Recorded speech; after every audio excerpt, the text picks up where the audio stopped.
오늘 제목은요, 믿음의 경주자라면 이란 제목으로 우리 하나님 말씀을 함께 나누기를 원합니다. 요즘 평창 동계올림픽이 한창 진행되고 있죠. 유독 올 그 올림픽에서 눈에 띄었던 종목이 몇 개 있는데 그 중에 여러분 맷돌같이 생긴 거가 빙판 위를 쫙 쓱 하면서 굴러 나가면은 옆에 있는 한 두 여자분께서 요상하게 생긴 빗자루 같은 걸로 열심히 문질러야 돼. 팔이 떨어지도록 문질러야 되죠. 빙판이 완전히 닳도록 그렇게 열심히 문질러 대면은 그 화살 관역, 양궁에 보면 화살 관역 같이 생긴 동그란 거에 살포시 딱 이렇게 앉는 종목이 있죠. 그게 뭐죠? 확실히 수준이 높으시네요. 이 컬링이 제가 한번 조사해 보니까 이 스코틀랜드에서 시작되었던 그런 운동이라 그러네요. 이게 스코틀랜드에서 이렇게 막 빙판에 호수나 강에 이렇게 얼음에 이렇게 돌 같은 거를 굴리면서 그게 어떻게 캐나다나 북미 쪽으로 이렇게 가면서 그게 어떻게 올림픽 정식 종목이 되었다고 합니다. 1541년이라고 그러니까 거의 뭐 종교 개혁이랑 비슷한 한 500년 가까이 됐네요. 근데 제가 이 우리 컬링 하는 우리 여자 선수들 의성 출신인 거 아시죠? 경북체육회 소속인 의성인 마늘 여성들입니다. 마늘 여성들께서 참 우리 대한민국을 빛내고 있습니다. 이 복음의 통로가 될 수 있는 것이죠. 여러분, 저는 그걸 보면서 한 20대 정도 된 분들 같아요, 그죠? 제가 신문회를 잠깐 보니까 거의 한 뭐 10년 가까이를 합숙하면서 그것을 처음으로 그 컬링이란 그 올림픽 종목을 도입해 오신 그분이 고생하면서 우리 이 땅에 10여 년 전에 그걸 가지고 와서 그걸 참 좋은 그 여성 인재들을 길러내었으니 만약에 오늘 그죠? 오늘 일본이랑 그죠? 하죠. 지금 하고 있을 것 같아요. 그죠? 해서 만약에 우리가 은메달 따고 금메달을 딴다 그러면은 아마 그 여성분들은 60억 분의 1의 여성들이 될 거라고 저는 생각합니다. 여러분 기도하시길 바랍니다. 그 참 세상에 쉬운 건 하나도 없는 것 같아요. 그죠? 그 여성분들이 얼마나 그 고생을 했을까요? 그 뭐 피나는 눈물과 땀이 아니 있었겠습니까? 우리가 알지 못하는. 그 중에 저는 열심히 운동 선수니까 열심히 운동을 열심히 하는 것은 당연한데 그 젊은 나이에 그 많은 관중들 속에서 자기의 이 감정을 컨트롤하면서 자기의 그 마음의 중심을 흐트러지지 않으면서 끝까지 집중하면서 그 돌을 굴리는 모습을 볼 때 우리의 믿음의 신앙도 이렇게 뭔가 집중을 해야 되지 않나. 그것이 믿음의 경주자의 자세가 아닌가라는 생각을 해보게 되었습니다. 여러분 기도 없이 이 세상 가운데 쉽게 얻어지는 것이 있던가요? 아마 우리 여성 컬링 선수들도 아마 열심히 노력했겠고 또 그 관중을 가득 메운 그 응원단들의 그 우렁찬 응원 소리와 우리 국민들의 그 응원과 기도가 아마 좋은 결과를 맺을 거라고 생각합니다. 우리 신앙의 경주자도 마찬가지입니다. 오늘 우리가 이 본문을 좀 이따 읽겠지만요. 우리 이 믿음의 경주 가운데 말이죠. 이 허다한 구름과 같이 그 믿음의 증인들, 믿음의 신앙의 선배들이 많이 있다는 거죠. 그냥 가만히 있는 것이 아니라 그 믿음의 신앙가, 믿음의 선배님들은 끝까지 우리를 위해서요 이렇게 계속해서 응원해 준다는 것입니다. 오늘 우리 말씀을 한번 같이 한번 보도록 하겠습니다. 오늘 히브리서 12장 1절 2절의 말씀인데요. 우리 한번 함께 읽어보도록 하겠습니다. 시작. 이러므로 우리에게 구름같이 둘러싼 허다한 증인들이 있으니 모든 무거운 것과 얽매이기 쉬운 죄를 벗어버리고 인내로써 우리 앞에 당한 경주를 하며 믿음의 주요 또 온전하게 하시는 이인 예수를 바라보자. 그는 그 앞에 있는 기쁨을 위하여 십자가를 참으사 부끄러움을 개의치 아니하시더니 하나님 보좌 우편에 앉으셨느니라. 아멘. 저는 이 말씀을 읽을 때마다 막 가슴이 두근두근 거립니다.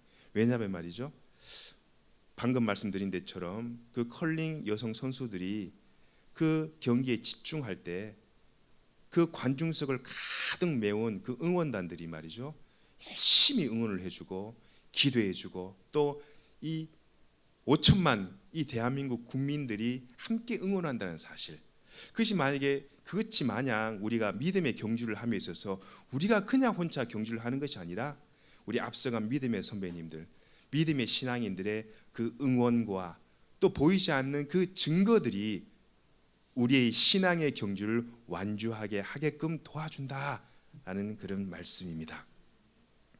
여러분, 우리가 신앙의 경주를 완수할 수 있는 것은요, 누구 때문이냐면 말이죠, 누구의 덕이냐면은 2절에 나와 있는 그 부끄러움을 참으사 십자가의 그 고통을 참으신 예수 그리스도 때문인 거예요. 우리 사순절 기간에 우리가 이 믿음의 경주를 완수할 수 있는 것은 궁극적인 우리의 믿음의 대상이신 예수 그리스도, 그분 때문에 우리가 신앙의 경주를 완수할 수 있는 것입니다. 그럼 신앙의 경주는 그냥 우리가 가면은 다 되느냐? 절대 그렇지 않습니다. 기도하지 않고 얻는 것은 이 세상에 아무것도 없습니다. 여러분이 얻는 것이 여러분이 기도 안 해서 얻은 것 같죠? 그렇지 않습니다. 누군가가 여러분을 위해서 기도를 했던가, 기도하고 있던가, 누군가의 기도의 열매라는 것입니다. 그래서 믿음의 경주자는요, 저는 오늘 이 밤에 여러분께 꼭 이 세 가지를 꼭 당부하고 싶습니다. 첫 번째는요, 이 말씀과 같이 1절에 나와 있는 것처럼 믿음의 경주자는요, 무거운 것을 벗어버려야 됩니다. 이거 아주 중요합니다. 믿음의 경주자는요, 내가 믿음의 경주를 완성하기 위해서는, 완주하기 위해서는 모든 무거운 것들을 버려야 됩니다. 여러분, 경기장에서 경주하는 선수들은요, 거추장스러운 그런 옷을 입지 않죠. 여러분, 특히 스피드를 요구하는 그런 경기, 그것은 말할 것도 없습니다. 이것을 우리 신앙에 빗대어 본다면요, 우리 신앙생활을 거추장스럽게 하는, 짐이 되는, 무겁게 하는, 방해가 하는 것들은 어떻게 과감히 어떻게 해요? 벗어버려야 돼요. 이거 쉽지 않습니다. 다 짐이 있죠. 무거운 것 다 있습니다. 낡은 것도 벗어버려야 됩니다. 때묻고 추한 옷은요, 여러분 세탁기통에 던져버리듯이, 그죠? 낡고 추한 것들, 이런 것들은 세탁기통에 빙빙 돌아간 세탁기통에 우리가 던져버리듯이 우리의 모든 신앙을 방해하는 짐, 무거운 것들은 어떻게 해요? 다 던지고 버려버려야 돼요.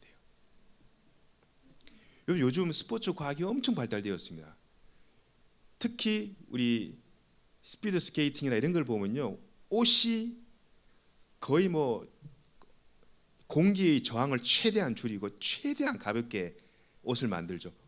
입었는지 안 입었는지 모를 정도로 어떻게 해요? 최대한으로 이 무게를 줄여야만이 좋은 성적을 낼 수 있는 것이죠.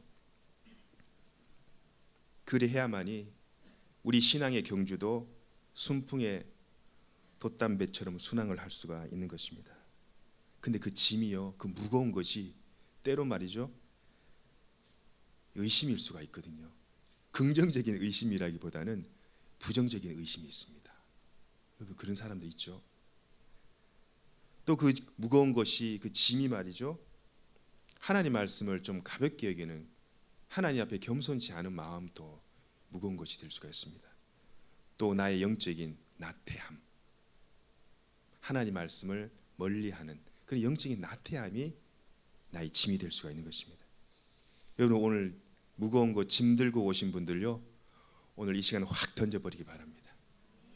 여러분, 과거의 후회와 죄책감에 무거운 것을 가지고 오신 분 계신가요? 믿고는 싶은데 믿어지지가 않는 그런 답답한 마음에 무거운 것을 가지고 오신 분이 계십니까? 왠지 2018년 열심히 기도하고 말씀 보겠다고 작정했는데 왠지 영적인 무력감과 나태함의 무거운 짐을 지고 오늘 이 시간 오신 분이 계십니까? 오늘 기도하시면서 말이죠, 다 벗어버리십시오. 오늘 하나님께 기도하시면서 다 날려버리시기 바랍니다. 잘 던져야 됩니다. 주님께 잘 던지는 연습을 하면은 던진 만큼 하나님께서 새 제곱을 해서 다시 좋은 것으로 우리에게 주십니다.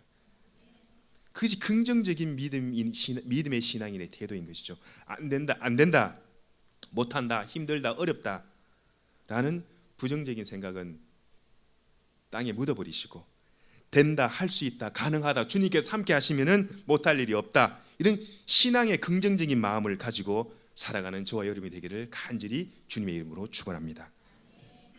여러분, 믿는 만큼 하나님이 역사하십니다. 진짜입니다.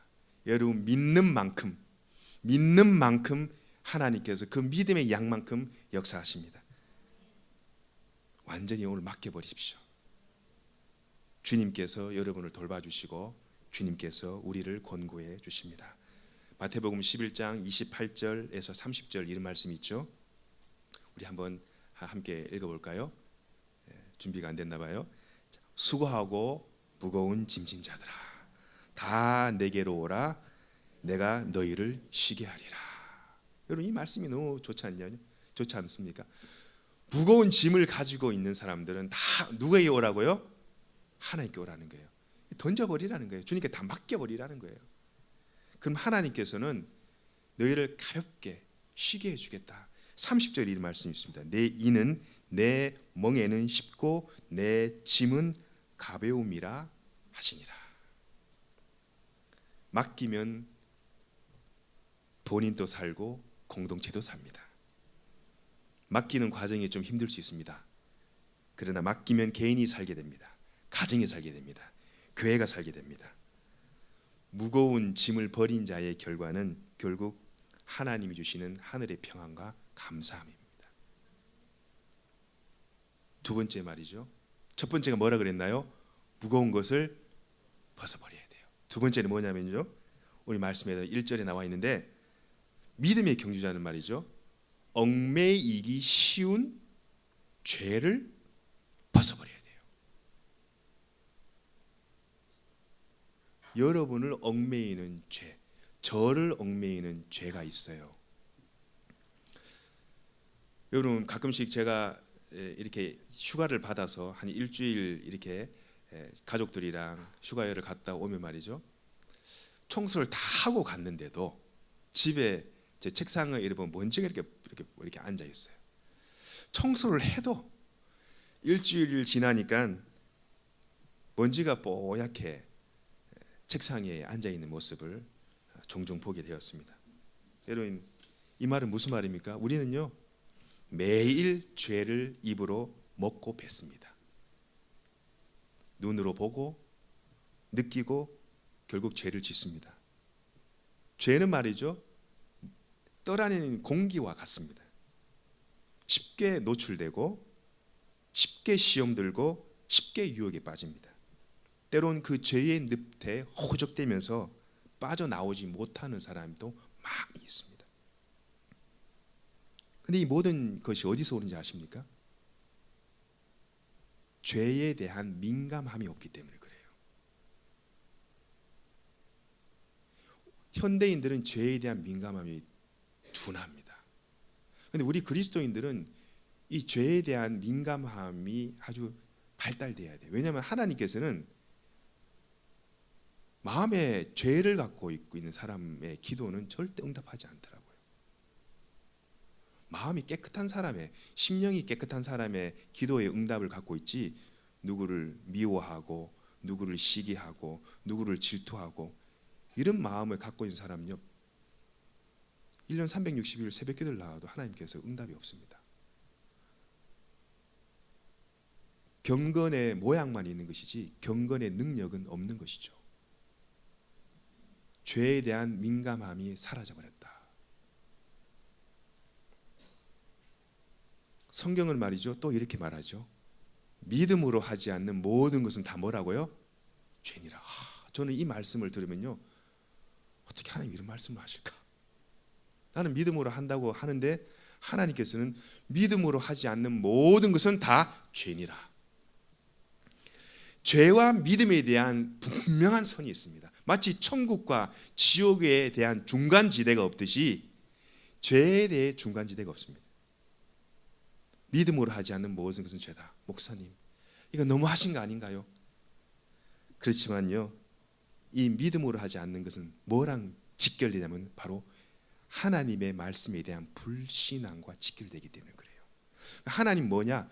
불신앙으로 하는, 믿음 없이 하는, 불신앙으로 하는 모든 것은 다 죄라는 거예요.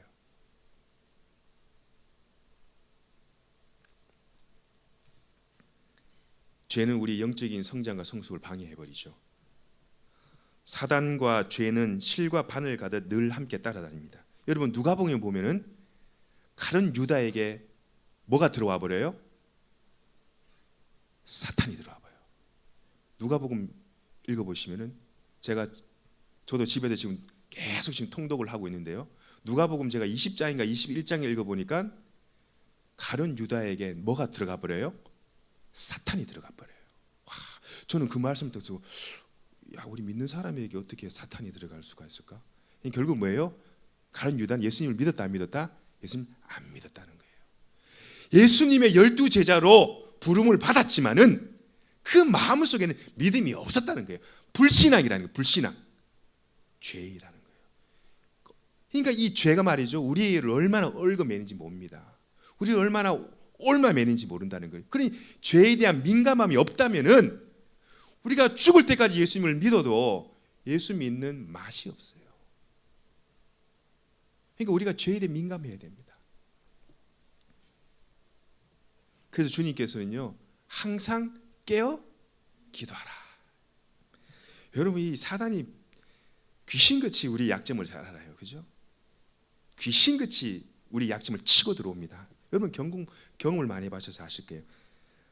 진짜 우는 사자와 같이 어슬렁 대면서요, 치명적인 공격의 찬스를 노리죠. 그래서 주님께서 우리에게 항상 깨어 기도해라. 그 말은 무슨 말씀이냐면요, 죄에 대해서 늘 민감성을 가져라, 이런 말입니다.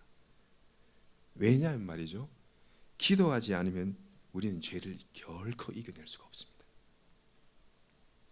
육을 가진 우리 인간은요, 죄에 대해 자유할 수 없습니다. 그러나 만약에 우리가 말이죠, 하나님이 주신 양심이라는 게 다 있어요. 죄를 느끼게 되어 있습니다. 이것은 아니다. 여러분 가룟 유다도 말이죠, 결국은 예수님을 팔고 결국 은 30을 던져버리고 못 매달아 죽어버렸어요. 죄를 느끼는 게 양심이라는 게 있기 때문에. 그래서 우리는 결정할 수 있어요. 이게 잘못된 거구나. 이 주님이 생각하시는 생각이랑 정반대의 생각이구나. 교회에 덕을 세우는 것이 아니구나. 교회를 교회되게 하는 것이 아니구나. 여러분 이것은 우리 인간의 양심이라는 게 있어요. 그러니까 우리가 이 죄에 대해 민감하다는 말은 무슨 말이냐? 하나님께서 우리 인간에게 준 최소한의 양심이 어떻게 해요? 살아있다라는 거거든요. 그런데 양심 화인을 맞은 사람이 너무나 많습니다. 심지어 믿는 사람들 중 가운데도 많이 있습니다. 저는 너무나 많이 봤습니다. 여러분 아니다 싶으면 기도하시고 결정하시면 됩니다. 아니다 싶으면 안 하시면 됩니다. 그리고 정신을 우리가 똑바로 차리고 말이죠, 깨어 기도하면 됩니다. 죄는요, 여러분 도둑가시 있죠, 몸에 막 달라붙는, 톡톡톡톡 막 달라붙어요. 떼기도 힘들어요. 그 떼려 그러면 일일이 다 떼려 그러면 얼마나 힘들어요. 근데 언제 그 가시가 붙는지 몰라요. 풀숲을 쑥 지나가면 도둑가시가 먼 옷에 달라붙어가지고 그 떼려 그러면 얼마나 힘든지 몰라요. 죄를 보면 머뭇머뭇거리지 마세요. 뒤도 돌아보지 마십시오. 진리를 방해하는 죄는 우리가 결단하고 빠져나오면 됩니다. 악한 영은 우리가 죄의 구덩이에 빠지게끔 모든 수단을 다 동원하거든요. 우리를 발목을 잡습니다. 껌딱지처럼 딱 달라붙습니다. 다시 한번 말씀드립니다. 예수님의 보혈의 능력에 의지하여 기도하며 결단하십시오. 그러면 사단은요, 얼씬도 못하게 되어 있습니다. 이거 진짜 기도하고 깨어있는 자의 모습입니다. 이 정도면 괜찮겠지. 뭐 딱 한 번인데 뭘. 나 아직 젊은데 뭐 누구나 다 이렇게 사는데 여러분, 이런 유혹들을 우리가 얼마나 많이 받아요? 아멘 안 하시네, 그죠? 다 유혹 받잖아요, 그렇게. 여러분, 이런 이야기가 있더라고요. 이 낙타가 말이죠, 겨울 사막을 지나가는데 주인이랑 얼마나 추우니까 이 주인이 이제 천막을 치고 이렇게 자는 거예요. 근데 낙타가 그 천막 사이로 목을 딱 삐집고 주인한테 추우니까 목만 내밀자고, 그렇다 하라고. 조금 있다가 어깨가 춥다고 어깨랑 오른발 좀 들어가자고. 그 천막 속에 어깨랑 오른발이 들어왔어요. 이거 몸이 추운 거예요. 그래서 통 사정사정하면서 낙타가 주인한테 그러면 이 몸뚱아리 좀 들어가자고. 이 몸뚱아리 들어갔네요. 또 애굴복굴하면서 근데 뒷발 좀 들어가자 그런 거예요. 뒷발이 다 들어와 버렸어. 몸이 다 들어온 거예요. 그래서 하는 말이 그래요. 주인님이 너무 비좁한데 좀 나가주시면 안 되겠습니까? 이러거든. 이게 이 죄의 유혹인 거예요. 한번 열어줘 버리면 어떻게 돼요? 그냥 장창 다 들어와 버리는 거예요. 주님께서는 악은 그 어떤 모양이라도 어떻게 말씀하시나요? 버리라. 악은 그 어떤 모양이라도 버리라라고 우리에게 말씀하시죠.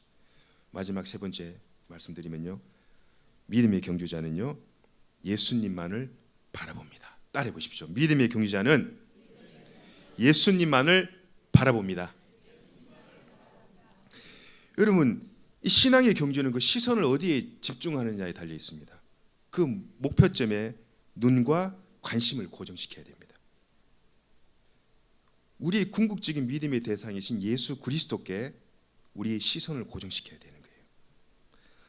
우리가 세상에 우리의 시선과 눈을 고정시키면 우리는 소금 기둥이 되지만은 우리가 예수님께 눈과 시선을 고정시키면은 교회의 기둥이 됩니다. 생각이 변하죠. 가치관이 변하죠. 인격이 변합니다. 인생이 변합니다. 가정이 변하고 교회가 변하고 그 사람은 세상을 변화시키는 사람이 됩니다. 그 모든 힘은 우리의 힘이 아니라 십자가에 달려 돌아가시고 죽은 자 가운데 3일 만에 부활하신 예수 그리스도로부터 말미암습니다.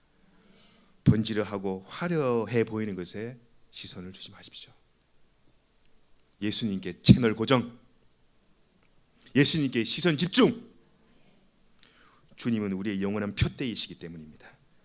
사람을 살리고 사람을 변화시키는 힘은 바로 우리 주님으로부터 나오거든요. 그런데 말이죠, 사람은 본능적으로 옆과 뒤를 봐요. 주위를 살펴요. 남을 인식해요. 결국 사람을 기쁘게 해요. 바울이 이렇게 말하죠. 내가 하나님을 기쁘게 하랴 사람을 기쁘게 하랴. 내가 사람을 기쁘게 하는 사람이면은 나는 하나님의 종이 아니다. 여러분, 바울이 이렇게 고백했어요.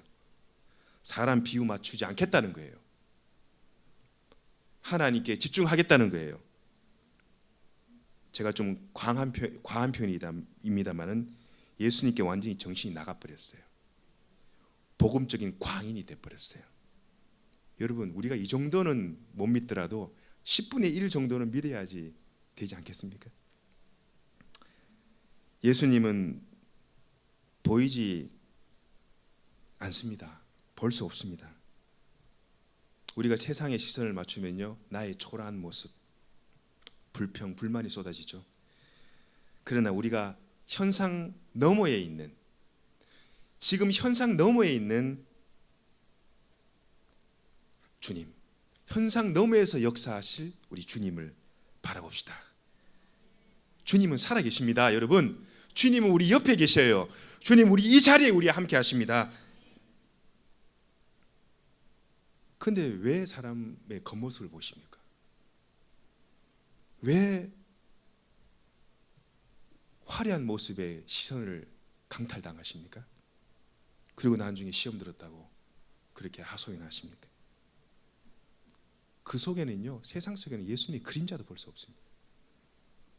진정으로 세상을 볼 수 있는 사람이 누구인지 아십니까? 바로 십자가에 달리신 하나님을 볼 수 있는 사람입니다. 진정으로 세상을 볼 수 있는 사람은 바로 십자가에 달리신 하나님을 볼 수 있는 사람이 세상을 볼 수 있는 사람이에요.